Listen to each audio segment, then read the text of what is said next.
पंजाब के जब आप चैंपियन बने उस टाइम आपकी एज क्या थी, जब आप पाकिस्तान के चैंपियन बने उस टाइम आपकी एज क्या थी, और तब आपके माइंड में था कि आपने प्रोफेशनल ही बॉडी बिल्डर बनना है? नहीं, एज अ प्रोफेशनल तो मैंने इसको कभी भी प्लान नहीं किया था। सही। और स्टार्टिंग यही होती है कि जो बच्चा जब मैट्रिक इंटर पास करता है तो वो जिम का रुख करता है। स्पोर्ट्स मेरी दूसरी थी, मैं उनको करता था, तो उनकी मसल ग्रोथ के लिए, उनकी स्ट्रेंथ के लिए मैंने जिम जो आना शुरू किया। लेकिन एक ऐसा शौक, ऐसा जुनून पैदा हुआ वहाँ लोगों को देख कर, वहाँ से फिर मैंने इस खेल को अपना लिया। नए नए बच्चे जो बॉडी बिल्डिंग के लिए आते हैं वो इंजेक्शन भी लगाते हैं, वो स्टेरॉइड भी लेते हैं। क्या without injection, without steroid body नहीं बन सकती? क्या without steroid, without medicine body बन सकती है? अब कोई स्टीरॉइड लेने से कोई बॉडी एक दिन के अंदर नहीं बन जानी, एक हफ्ते के अंदर, एक साल के अंदर नहीं बन जानी। 14-15 साल ट्रेनिंग करता है, एक्सरसाइज करता है, अपने मसल्स को मैच्योर करता है, तो फिर वो करता है। हाँ, आजकल के जनरेशन के अंदर बहुत शॉर्टकट्स हैं। वो जिम नहीं जाते, एक्सरसाइज नहीं करते, लेकिन उन शॉर्टकट्स को, फॉर एग्जाम्पल हम ये इंजेक्शन ले लें, ये टैबलेट ले लें, वो गलत है। अच्छा, आप एक्सप्लेन करेंगे इसके साइड इफेक्ट कितने ज़्यादा है? मतलब कि वो इंजेक्शन लगाया जाता है, अगर गलत जगह पे लग जाते हैं या स्टेरॉइड लिया जाता है तो उसका अगर साइड इफेक्ट हो जाता है तो जान भी जा सकती है इससे या नहीं? ये बातें ही मशहूर हैं सिर्फ। लाइफ सेविंग ड्रग्स हैं, उन पेशेंट्स को दिया जाते हैं, फॉर एग्जाम्पल जिनको कार्डियोवास्कुलर डिजीजेज हैं, जिनको आर्थराइटिस है, जिनको कोई हार्ट प्रॉब्लम्स है, कोई किडनी प्रॉब्लम्स है या एनीमिया है। बिस्मिल्लाहिर्रहमानिर्रहीम, अस्सलाम वालेकुम नाज़रीन, मैं हूं आपका मेज़बान अली अहमद और आप देख रहे हैं 94 स्पोर्ट्स। आज हम क्रिकेट पे बात नहीं कर रहे, आज हम हॉकी पे बात नहीं कर रहे, आज हम स्क्वाश पे बात नहीं कर रहे, आज हम बात कर रहे हैं बॉडी बिल्डिंग के ऊपर। ये ऐसा खेल है जो नौजवानों में बहुत तेज़ी से फैल रहा है और नौजवान इसको काफ़ी ज़्यादा जो है ना प्रमोट कर रहे हैं और जिम की तरफ भी जो है ना रुख कर रहे हैं। और हमारे साथ आज एक ऐसे मेहमान मौजूद हैं जो किसी इंट्रो के मोहताज नहीं है। पंजाब के चैंपियन रहे हैं, पाकिस्तान के चैंपियन रहे हैं, एशिया के चैंपियन रहे हैं, साउथ एशिया के चैंपियन रहे हैं और उसके बाद वर्ल्ड चैंपियन भी रहे हैं। One and only Usman Umar साहब। उनसे जानेंगे उनकी जर्नी और इसके साथ जानेंगे कि जिम में जो लोग जो है ना वो स्टेरॉइड ले रहे हैं या जो इंजेक्शन लगाते हैं उसके कितने साइड इफेक्ट हो रहे हैं, ये सब कुछ जानेंगे उनकी जुबानी। हमारे साथ मौजूद है उस्मान उमर साहब। अस्सलाम वालेकुम सर, क्या हाल चाल है आपका? वालेकुम अस्सलाम, अल्लाह का शुक्र है, ठीक ठाक। सर पहले तो बहुत शुक्रिया वक्त देने के लिए। मैं आप सबसे पहले जानना चाहूंगा आपकी ये जर्नी कैसे स्टार्ट हुई थी कि पाकिस्तान के अंदर एक बच्चा पैदा होता है, वो कहता है मैंने क्रिकेट खेलनी है, हॉकी खेलनी है, तो आपके माइंड में ये कैसे आ गया कि मैंने ये बॉडी बिल्डर बनना है? स्टार्ट क्योंकि हमारे यहाँ स्पोर्ट्स जो ज़्यादा फेमस हैं वो क्रिकेट और हॉकी। बिल्कुल ऐसे ही है। तो स्कूल लेवल से मैंने भी हॉकी और क्रिकेट ही स्टार्ट की थी, लेकिन कुछ शौक की बना के ऊपर जिम जाने का इत्तेफाक हुआ, वहाँ पे एक्सरसाइज करने का इत्तेफाक हुआ और वो उस वर्जिश से, उस एक्सरसाइज से इतनी मोहब्बत होगी कि मैंने उसी को ही आगे अपना एज अ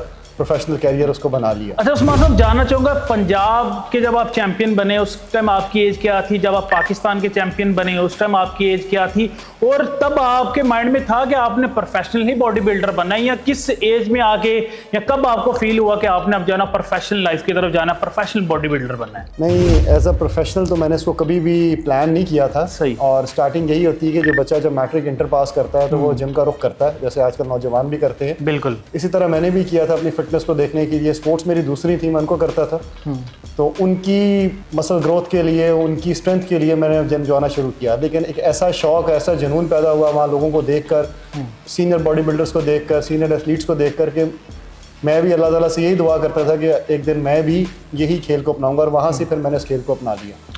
अच्छा उस्मान साहब, जानना चाहूँगा कि आप जो है ना जब पंजाब पे खेले, फिर आप पाकिस्तान लेवल पे खेले, फिर आप साउथ एशियन चैंपियन बने, फिर आप वर्ल्ड चैंपियन बने, उसमें कोई स्पॉन्सरशिप भी आपके साथ इन्वॉल्व थी कि जब आप बॉडी बिल्डिंग कर रहे थे? और मुझे ये याद पड़ रहा है कि इसमें काफ़ी ज़्यादा जो है ना ये इन्वेस्टमेंट भी होती है, काफ़ी ज़्यादा आपको जो है ना फाइनेंशियली पैसे भी आपको लगाने पड़ते हैं, तो उस हवाले से कुछ स्पॉन्सर आपको मिला था या आपने अपने तहत ये सब कुछ किया? नहीं, फाइनेंशियल स्पॉन्सर तो ऐसा कोई नहीं होते पाकिस्तान के अंदर, वो बाहर यूरोप और अमेरिका के अंदर ही होते हैं। सही। और इधर आपने जो भी करना है अपनी पॉकेट से ही करना है, आपने कमाना भी है और ख़ुद खाना भी है। और ये मैं बताता चलूँ आपके इस चैनल के तवासुब से कि ये एक ऐसी स्पोर्ट्स है जो कि बहुत डेडिकेशन और बहुत डिसिप्लिन मांगती है। बिल्कुल। चाहे वो ट्रेनिंग के तहत पे हो, चाहे वो फूड के तहत पे हो, या वो आपकी डाइट से रिलेटेड हो या आपकी स्लीप से रिलेटेड हो, हर चीज़ आपने एक वक्त पे करनी है। और ये एक ऐसी स्पोर्ट्स है जो कि आपको लाइफ में भी, आपके दूसरे अनासर के अंदर भी आपको डिसिप्लिन सिखाती है। तो ऐसा पाकिस्तान की गवर्नमेंट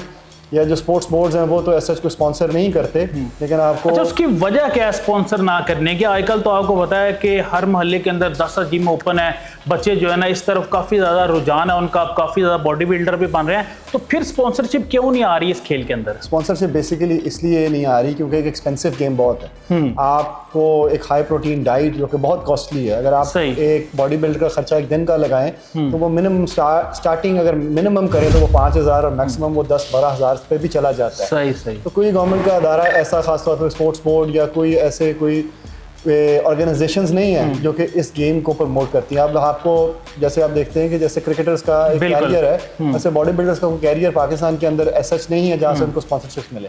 अच्छा, थोड़ा सा आते हैं बॉडी बिल्डिंग के ऊपर कि आप तो प्रोफेशनल बॉडी बिल्डर है, मैं जानना चाहूँगा सबसे मुश्किल काम क्या है बॉडी बिल्डिंग के अंदर?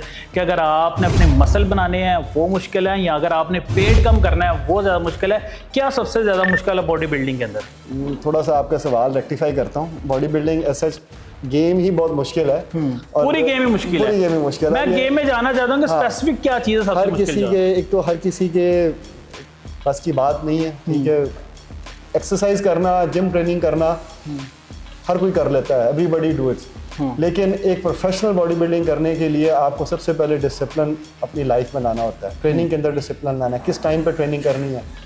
ट्रेनिंग कर ली है, फिर आपकी 70% आपकी इसके अंदर खुराक है कि आपने क्या खाना है, ठीक है। आपने फूड अपने आपको कैलोरीज को आपने कैलकुलेट करके कितने कार्बोहाइड्रेट्स लेने हैं, कितने प्रोटीन्स लेनी है, कितनी फैट्स लेनी है, कितनी बॉडी के अंदर आपके मिनरल, विटामिन्स और कितनी वाटर इनटेक है। अब ये नहीं है कि आपने कोई 4-5 ग्लास पानी पी, नहीं, आपकी बॉडी के हिसाब से कितनी आपको वाटर इनटेक चाहिए, कितने कार्बोहाइड्रेट्स चाहिए, कितने प्रोटीन्स चाहिए, कितने फैट्स, ये सब आपने कैलकुलेट करना है। और डाइट को खाना, उसको बनाना, उसको कैलकुलेट करना, यही सबसे बड़ा इसका पार्ट है। इसके अंदर जो बड़ी मशहूर चीज़ है कि मीठा खाना इसके अंदर हराम है, ये वाकई बात ठीक है बिल्कुल कि अगर किसने बॉडी बिल्डर बनना है तो मीठा छोड़ दे वो अपनी लाइफ में?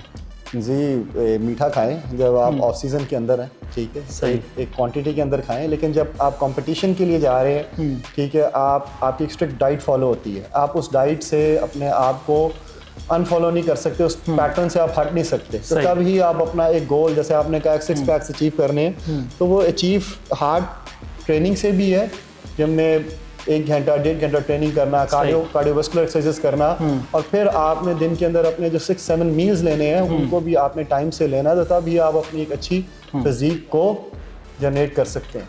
अच्छा, नए नए बच्चे जो बॉडी बिल्डिंग के लिए आते हैं वो इंजेक्शन भी लगाते हैं, वो स्टीरॉयड भी लेते हैं, उसके कितने ज़्यादा साइड इफेक्ट हैं? क्या without injection, without steroid body नहीं बन सकती क्या? Without steroid, without medicine body बन सकती है। आप फॉर एग्जांपल अगर आप प्रोफेशनल बॉडी बिल्डर्स को भी देख लें, कि हमारे यहाँ जो नेशनल चैंपियंस हैं, इंटरनेशनल चैंपियंस हैं, अब कोई स्टीरॉयड लेने से कोई बॉडी एक दिन के अंदर नहीं बन जानी, एक हफ्ते के अंदर, एक साल के अंदर नहीं बन जानी। 14-15 साल ट्रेनिंग करता है, एक्सरसाइज करता है, अपने मसल्स को मैच्योर करता है, तो फिर वो करता है। हाँ, आजकल के जनरेशन के अंदर बहुत शॉर्टकट्स हैं, वो जिम नहीं जाते, एक्सरसाइज नहीं करते, लेकिन उन शॉर्टकट्स को, फॉर एग्जांपल हम ये इंजेक्शन ले लें, ये टैबलेट ले लें, वो गलत है। अच्छा, आप एक्सप्लेन करेंगे इसके साइड इफेक्ट कितने ज़्यादा है? मतलब अगर वो इंजेक्शन लगाया जाता है, अगर गलत जगह पे लग जाते हैं, या स्टीरॉयड लिया जाता है, तो उसका अगर साइड इफेक्ट हो जाता है, जान भी जा सकती है इससे या नहीं? ये बातें ही मशहूर हैं सिर्फ?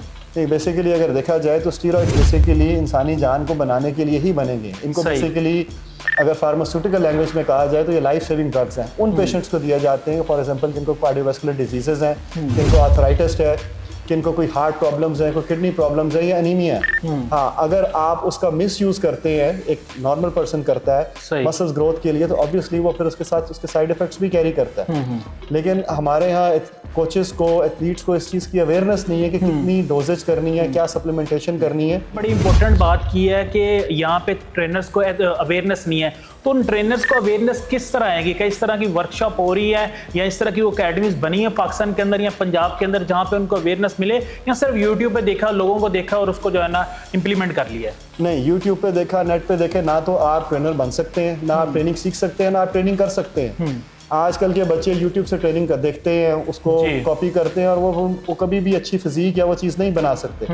दूसरा, गवर्नमेंट लेवल के ऊपर मैं आई एम नॉट प्रमोटिंग, क्योंकि मैं कोई स्टीरॉइड्स को या ड्रग्स को प्रमोट कर रहा हूँ, लेकिन गवर्नमेंट को चाहिए कि ऐसी वर्कशॉप्स कंडक्ट करें। स्पोर्ट्स बोर्ड्स को चाहिए, प्रोविंशियल स्पोर्ट्स बोर्ड्स को चाहिए, NGOs को चाहिए कि वो हमारे एथलीट्स के लिए ऐसी वर्कशॉप्स कंडक्ट करें जहाँ वो इसके साइड इफेक्ट्स को बताएं, इसके बेनिफिट्स को बताएं कि किस तरह आप अपनी एक अच्छी फिजिक को बना सकते हैं। अच्छा, एक बच्चा आता है जिम के लिए, तो जिम करने आता है, तो कितना टाइम दरकार होता है, कितना वक्त दरकार होता है उसको एक प्रोफेशनल जो है ना बॉडी बिल्डर बनने के लिए, या उसके ऊपर ही डिपेंड करता है कि वो कितनी मेहनत करता है? देखिए, सबसे पहले तो बच्चा जिम आता है, ठीक है, सबसे पहले तो उसको एक अच्छा ट्रेनर चाहिए, वो ट्रेनर को हायर करे। आप स्कूल में जाते हैं, जी जी, ठीक है, वालिदैन बच्चों को स्कूल दाखिल करवाते हैं, वो बच्चा खुद तो नहीं पढ़ लेता। बिल्कुल। कॉलेज जाता है बच्चा खुद तो नहीं पढ़ता, उसको ऑब्वियसली वहाँ पर प्रोफेसर्स, टीचर्स, स्कूल टीचर्स होते हैं, यूनिवर्सिटी में प्रोफेसर्स होते हैं जो उसको गाइड करते हैं। तो क्यों हमारे यहाँ ये क्यों नहीं है कि अगर बच्चा जिम जा रहा है तो वो बच्चा खुद कर लेगा? नहीं, उसको भी एक प्रॉपर ट्रेनर चाहिए, कोच चाहिए, एक मेंटर चाहिए जो उसको गाइड करे। अच्छा उस्मान उमर साहब, लास्ट क्वेश्चन आपसे पूछना चाहूँगा, बॉडी बनाना आसान है या बॉडी को मेंटेन करना जो है ना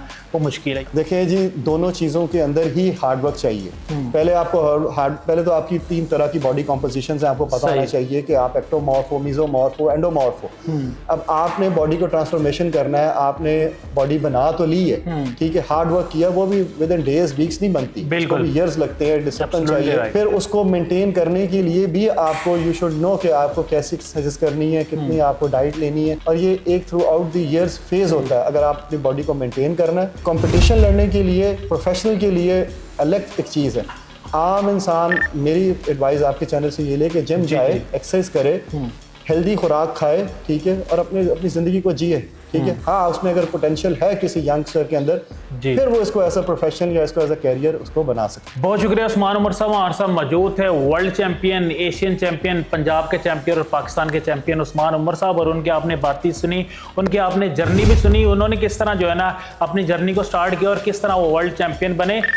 जब भी कोई बच्चा जिम के अंदर आता है, ट्रेनर बहुत ज़्यादा ज़रूरी है, कंपलसरी है। जिस तरह उन्होंने एग्जांपल दी कि बच्चा स्कूल में जाता है तो टीचर के बिना बच्चा नहीं पढ़ सकता, इसी तरह जिम में भी कोई बच्चा आए ना तो ट्रेनर के बिना वो बॉडी नहीं बना सकता। बाकी पंजाब गवर्नमेंट से, पाकिस्तान गवर्नमेंट से हमारी अपील यही है, जिस तरह क्रिकेट के ऊपर फोकस किया जाता है, जिस तरह हॉकी के ऊपर फोकस किया जाता है, जिस तरह दूसरी गेम्स के ऊपर फोकस किया जाता है, इसी तरह बॉडी बिल्डिंग के ऊपर भी फोकस किया जाए। आजकल बच्चों के अंदर हमने देखा है कि जो है नौजवानों के अंदर ये काफ़ी ज़्यादा ना बढ़ता हुआ मकबूलियत लेता हुआ ये जो है ना ये खेल है, जिसको जो है ना सिर्फ और सिर्फ ज़रूरत है गवर्नमेंट की, और गवर्नमेंट अगर जो है ना इसके ऊपर अगर थोड़ा सा भी जोर दें तो मेरे ख्याल से बॉडी बिल्डर जो विदाउट पैसे, बगैर पैसों के जो है ना बॉडी बना रहे हैं ना, उनको भी स्पॉन्सर मिलने आसान हो जाएंगे। इसके ऊपर आप क्या राय रखते हैं ये भी बताइएगा कमेंट सेक्शन में। इसी के साथ मुझे और उस्मान उमर साहब और मेरे कैमरामैन फ़हीम को दीजिएगा इजाज़त। इंशाल्लाह मिलते हैं आपके साथ एक नए इंटरव्यू के साथ।